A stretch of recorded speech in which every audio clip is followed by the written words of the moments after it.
Well, I'm enthused about this series that we are entering into. This morning's message is an introduction to the series. It's going to be a little bit different than what I normally do because there's not a lot of points that you're going to have to take out with you, those practical application stuff. This is kind of like, I got 30 minutes, and so, after 30 minutes, you guys are all doing this. And some of you are doing this, and so I got 30 minutes. So I can't cover all the bases here in where we're headed and what we're going to do. But I'm excited about sharing this because I want to set the stage for everything we're going to talk about over the next few weeks. So it's not, like I said, not the typical thing. We're going to look at the landscape this morning. We're going to look at the landscape in which we live. And our landscape has changed dramatically. We have all kinds of names for where we are in our culture today. Names like post-Christian, post-modern. There's all kinds of names for generations as they're coming up. I've lost track. It's kind of the alphabet. They're, Generation Z, and there's Q, and there's, I don't know what else is going on out there. All I know is that I'm getting older and everybody else is getting younger. That's all I know. And so to try to keep up with the way some of the younger folks think, I have to stay active in my reading and my research and all the stuff that's out there. Things have changed so rapidly. But one of the interesting things about this is that a lot of the things that we're seeing today are not that much different than in past, and we'll talk about that a little bit next week.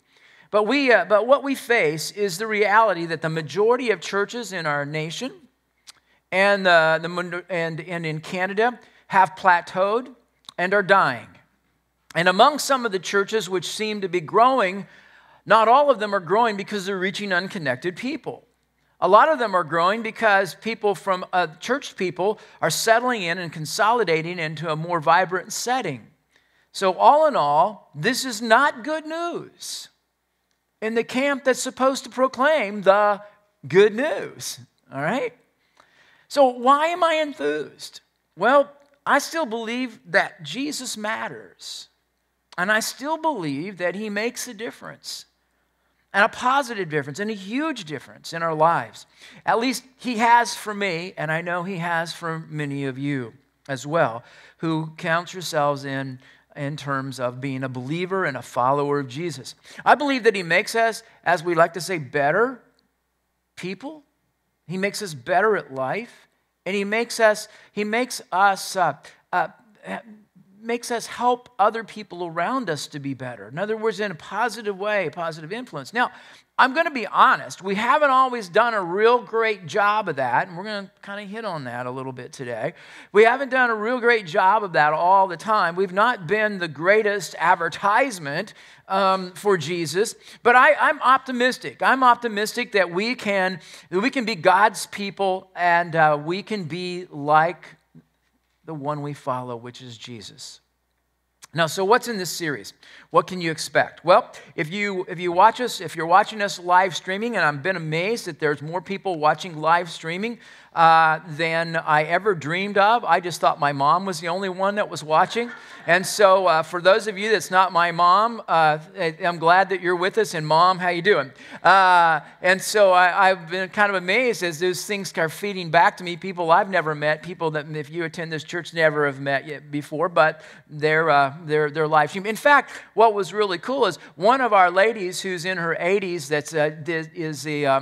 she's been in the nursing home now. She was in the hospital and she's recuperating in a nursing home. I was visiting her just before we left on vacation, and the really cool thing is she introduces me to the nurse that comes in, and she says, "This is my pastor, and he's a really good preacher." And I'm thinking, you haven't heard me preach in 3 years because you've been, and she said, and she held up her phone. She says, "I watch him every Sunday." I'm going, an 80-year-old has the app and they're watching. This is so cool. So, I'm kind of jazzed about that.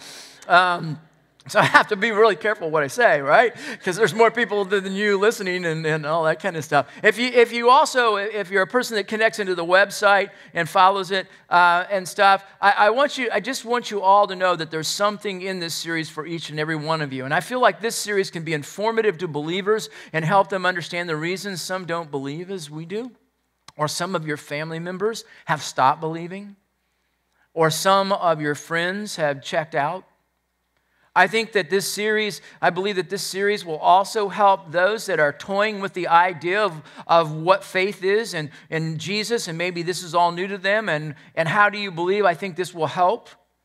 I think that there are those who believe that there's a God, but they don't think they can know Him.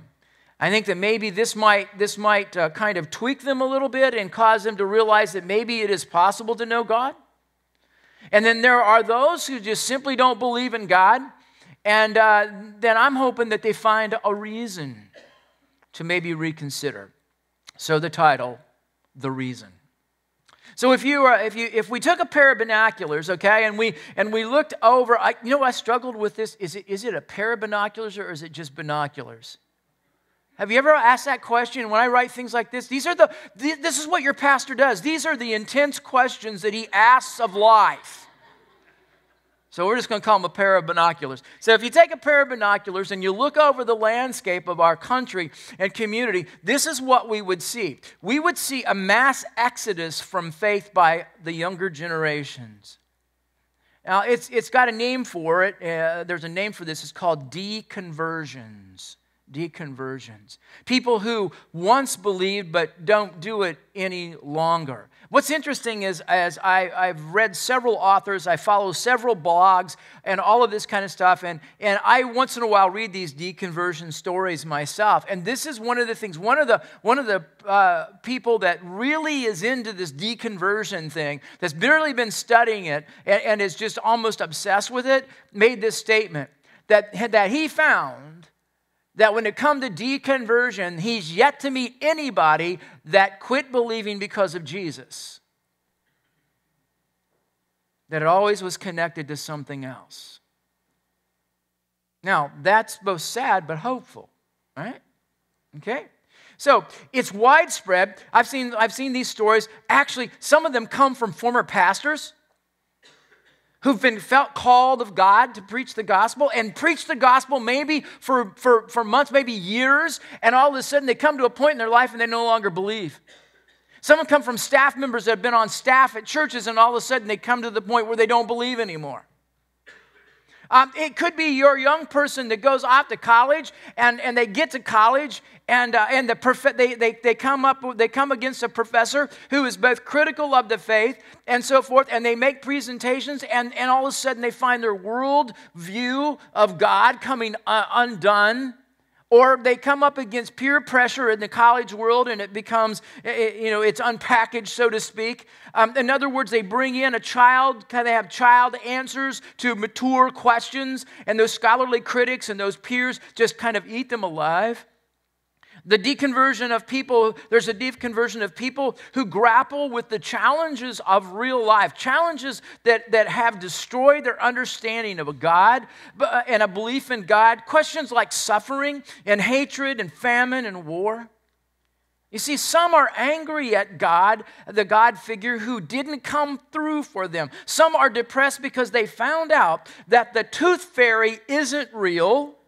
And some have discovered that in their pursuit of reason, the God they were taught about, doesn't stand up or add up. Not all are rebels. And not all are angry at a God they now consider a myth.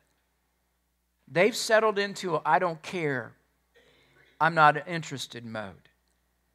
A large portion are referred to as nones, not N-U-N, N-O-N-E-S. In fact, I have a book in my library that is entirely devoted to understanding the nones, not the N-U-Ns, but the N-O-N-S-E-S. Yeah. So here's what they are. This is what, let's turn on my little magic wand. This is what it is. Non-affiliated with any faith or religion. Here's some eye-opening statistics. Are you ready? In 1940, 5% of the population had no religious affiliation.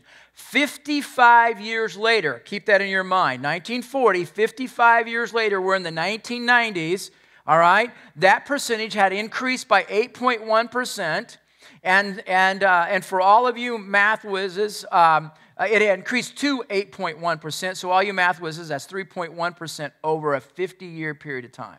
So hang on to that. 3.1% over 50 years increase. By 2008, 18 years later, there was an increase of non-religious affiliation by 6.9%, bringing the total up to 15% of the population. By 2012, 4 years later, it increased another 4.3%, now equaling 19.3% non-religious affiliation. Just this past week, I read that the new statistic was 23% non-religious affiliation in our society. In 4 years, it's increased another 3.7%. The nones, are you ready? The nones make up the fastest growing and possibly the largest religious category in our country. Nearly 1/4 of the population is right there. All right? That equals about 81.25 million people, of which the most of them are young. In fact, 35% of millennials are nones. So how in the world did we get there? Well, in my research, I came across an article, many articles that I read, but this one really spoke to me. It's a blogger that I follow. He actually is a pastor, so he's really connected in this area, kind of understands it, grapples with it. And he and another prominent pastor were actually in the blog. They kind of had a Q&A session with each other, and they pinned these things: why we are losing influence in faith. And here's what they said: number one is because the church's voice is no longer the only voice. Okay? Just a generation ago, a majority of people went to church in North America. That we were part of a kind of a church culture, you might say. We were at least nominally Christian, and there was no internet. Information was harder to come by, and most people simply trusted what they heard from their local pastor. Oh, for the good old days. In fact, in many places, the pastor was the most educated person in the community, and people held them in high regard. Oh. And things are not even close to that anymore. Today, most people who attend church, and even the ones we're trying to reach, have Googled their way to an opinion on almost everything. They've binge listened to Joe Rogan or Sam Harris and a host of others, and they come to us with preformed opinions on almost everything. It's not just going away to college that crumbles faith anymore. Many teens and young adults have YouTubed and Reddit their way into a new understanding or their own view of God and Jesus and spirituality in the church. Now, do all of these views carry water? Are all of them accurate? No. But that doesn't stop people from holding them. So we're not the only information on the block. Secondly, hostility is giving way to indifference. I've already dealt with the nones. Indifference is a much harder issue to deal with. Hostility, well, if you're angry at something, it means you're still engaged. If you don't care anymore, you're disengaged. Right? And so once we have so many people that are disengaging, it makes it not impossible, but it makes it difficult. Kerry Newhoff says this. He goes, indifference is a very different opponent than disagreement or hostility. Maybe it's rooted in the fact that, listen to this, that the church has largely stopped caring about the world. Did you hear that? Maybe it's rooted in the fact that the church has stopped caring about the world. And here's the problem with that, is that the world will look at the church, and this is the equation: church equals Jesus. And I'm here to tell you that church does not necessarily equal Jesus. So here's the problem: is when the world, when we are rooted in the churches has stopped caring about the world. And when the church no longer cares about the world, it should be no surprise that the world no longer cares about the church. I think this is especially true, and I'm really going to stomp on our feet here, okay? So you might want to pick them up off the floor. In the Holiness Church, which we're a part of, and since some of you that are guests or visitors, you know, what's the Holiness Church? It's really, don't worry, I'm just talking to the regular, not the regular people. That makes it sound like you're irregular, and that's not good. So the church people that come here all the time, all right? So here's the deal. So in the Holiness Church, we have morphed into something. What we had in the beginning, what the understanding was someone like John Wesley who kind of launched this thing, which it was about love. It was loving God with all your mind, soul, and strength, and loving your neighbor as yourself. In fact, that's how he defined it. And somehow we morphed into separatism. We've morphed into this idea that the world is evil and we're to hide from it. We're to hunker down in a bunker and protect ourselves and to protect our kids from the world. And we wonder why we're dwindling and we're dying. And we wonder why the church doesn't think too much of us, or the world thinks too much of us, because we don't care about them, we just care about surviving. And so if all we care about is us, when we're not caring about them, why should they care about us? And so this separatism has happened, and we fear the world as if, listen to this is the faith thing. We fear the world as if we think, or at least we act this way, God can't keep us in the world. He's not strong enough.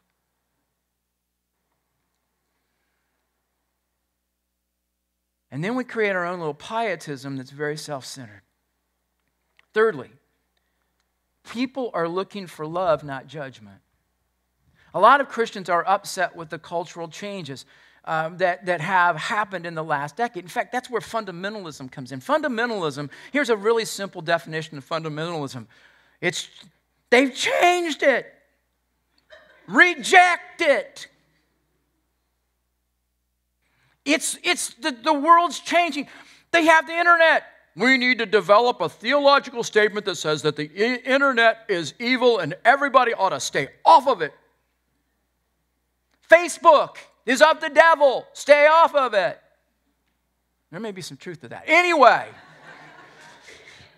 that's fundamentalism. It turns back in history. It tries to grab the old things in the old way and hunker down and hold on to it. And you know what happens? It creates separatism, and it creates a great deal of judgment. And it's interesting that judgment is God's job. It says, if God so loved the world, He gave His one and only Son. It doesn't say that God so loved the world, therefore I give Christians the permission to hate it. Before we get defensive, I want to ask you a question. How many of you purposely stand in line to go somewhere where they judge you? Judgment is a terrible evangelism strategy. Last point, and there were many more, but I just picked it. Too many of us are answering questions no one's asking. And I've been guilty of this as a pastor. I've been guilty of this as a presenter. Far too often I've played to the home crowd, or my interest on certain biblical topics that you know, I've kind of done it selfishly. Boy, I'm really interested in it. I bet the folks would be interested in this, so they're going to hear about it because I know I'm interested in it, and you ought to be interested in it, and we're all just interested in it. All right? One of the college professors that I have such a great deal of respect for is extremely popular with the younger generations that go through the school. It's one of our colleges. And one of the reason is because he's not afraid to dialogue. He's not afraid to dialogue and talk about the topics that are on the minds of the students. Serious topics, world topics that they're dealing with, about sexuality, about suffering, about all of the things in the world that are going on.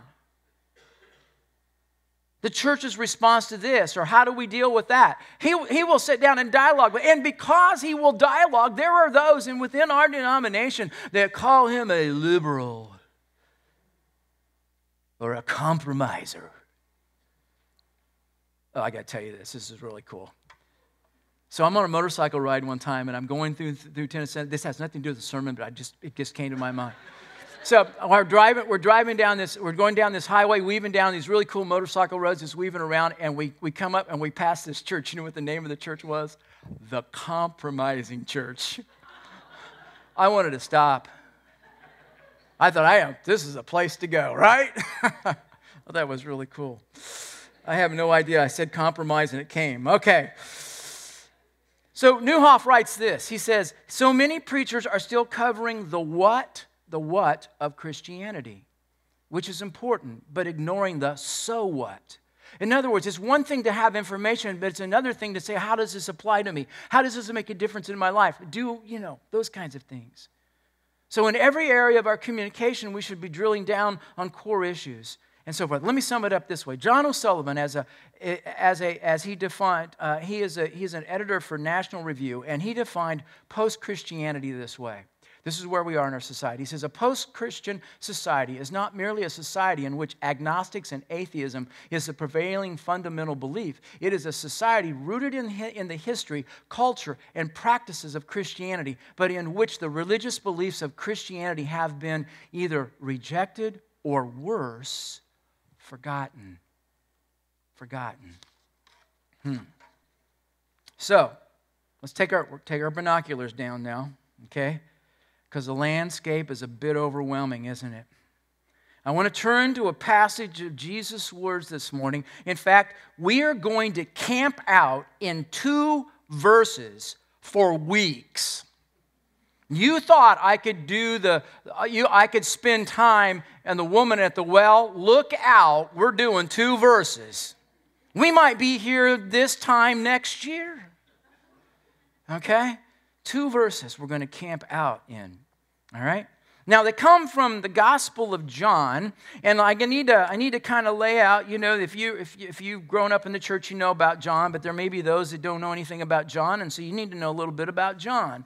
John was Jesus' favorite.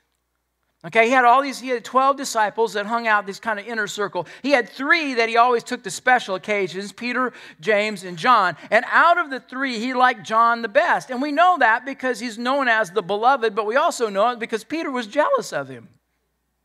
All right? So John is Jesus' favorite. Now John, he ends up, like many of them, he witnessed Jesus' life. He witnessed Jesus' teaching. He witnessed Jesus' death. And guess what? He saw him alive after he died. In other words, he saw him resurrected. And it changed his world. And so John becomes very bold about proclaiming the fact that Jesus is alive. And he wasn't afraid of death because Jesus is alive. And Jesus said, if you believe in me, you'll be alive too, so I don't have anything to lose.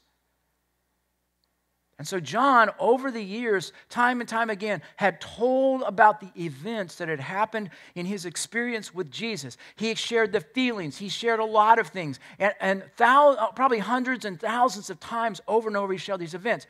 It's called oral tradition, and it's not like what you and I do today. In oral tradition, if you caught a bass that was 2 pounds and 14 inches long, 10 years later, it's still 2 pounds and 14 inches long. Whereas the way we do it, it's 6 pounds and 1.5 feet long, okay? All right? So we tend to exaggerate it and it gets bigger. I was the best center fielder that ever came out of the state of Indiana, I think. All right? At least that's how I remember it.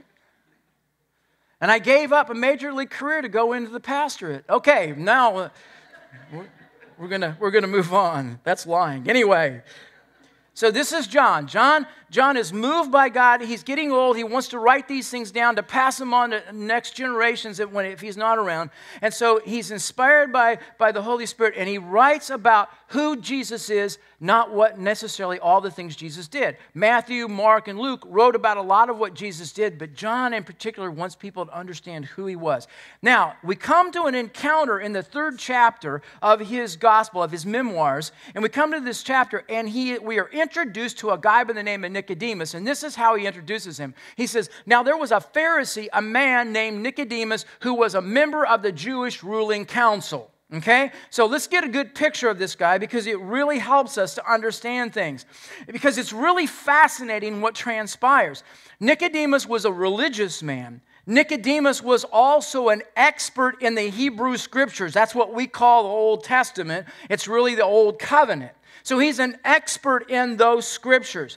He is also a part of a group called the Sanhedrin, which is what John talks about as being the ruling council.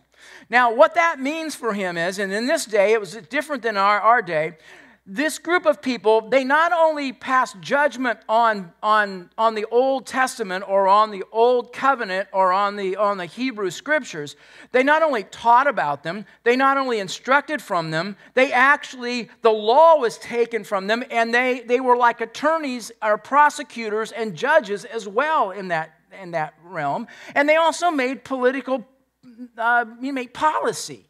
So what Nicodemus is, he's a very powerful, very influential guy. And so he's a scholar and a teacher and an expert and an attorney and a policymaker. Now he approaches Jesus one night, and because he's impressed with Jesus' miracles, what John refers to as signs, or Nicodemus called them signs. And before he knew it, he was hip deep in a very serious conversation about knowing God, belonging to God, and having a new start in life with God.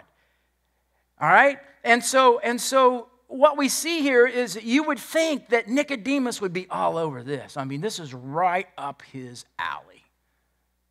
This is a change up right down the middle, going to set on it and smoke it over the fence. He doesn't understand anything. He's completely lost. He is so ingrained in his religion that he can't begin to see what is happening and the fulfillment and everything that Jesus is saying. Jesus tries it 3 different ways, 3 different times, and he still can't wrap his mind around it. And then John records these words from Jesus, and here's where we're camping. For God so loved the world that he gave his one and only Son, that whoever believes in him shall not perish but have eternal life. For God did not send his Son into the world to condemn the world, but to save the world through him. If you've been around the church, this is old news. Sometimes old news loses its effect. Sometimes it gets brushed past. I want you to stop a moment. Let's read it together. For God so loved the world that he gave his one and only Son, that whoever believes in him shall not perish but have eternal life. For God did not send his Son into the world to condemn the world, but to save the world through him. That's everything you need to know. Right there, in 2 lines. Written from a man who watched Jesus live, teach, heal, die, and come alive out of the grave. He sums up who Jesus was. He sums up the heart of God. He sums up the reason. This week, I want you to read this every day. I want you to meditate on it every day. And if you pray, I want you to pray about it every day. I want you to become obsessed with this. I want you to be consumed with this. I want you can probably, most of you can probably recite it to me without looking, but I want you to spin. I want you to build a fire in front of this tent. Because over the next few weeks, we're going to look at every single word. Next week, this is how far we're going to get. For God. And the week after that, we're going to get to for God. And the week after that, we're going to get to for God.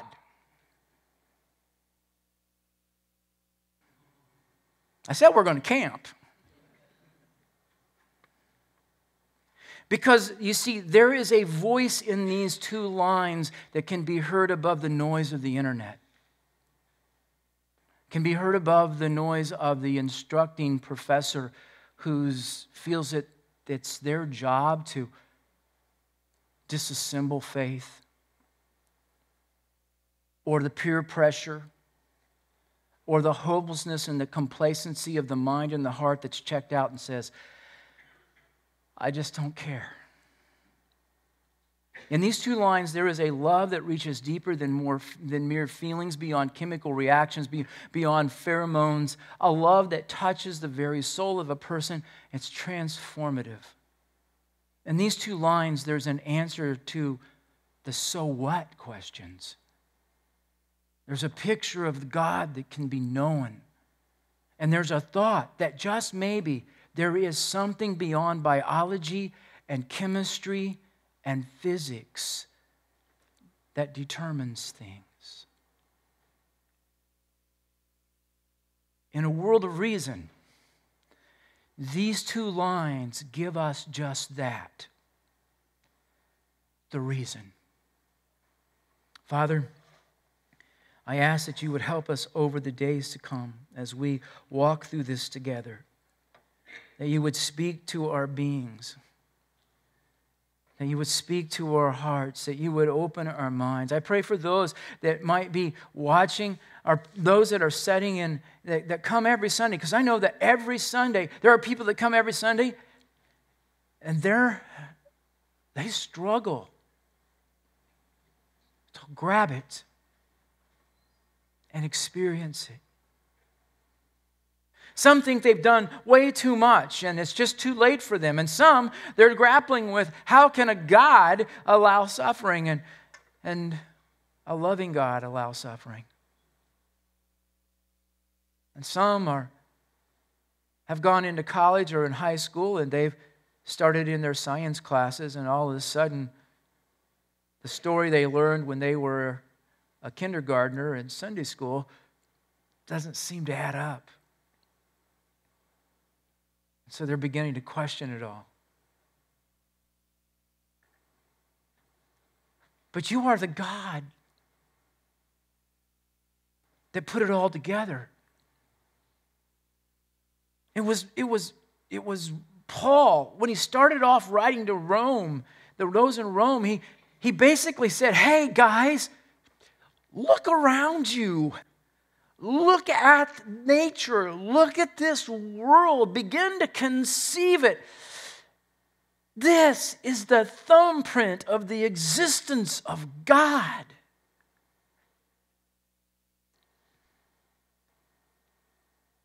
And so we're going to talk about that. And I ask that you would help us. And for those that are questioning, and those that are doubting, and those that are troubled, and those that are trying to embrace it, speak to it, because this is a reason. For God so loved that he gave that which was most precious to him, his very Son, not to condemn or judge a world, but to save a world, to transform lives, to give redos, to make us better people, so that our lives will be better, because we'll make a difference in other people's lives. And that there is hope beyond what we see empirically every day. So I pray that you would help us in Jesus' name. Amen. God bless you.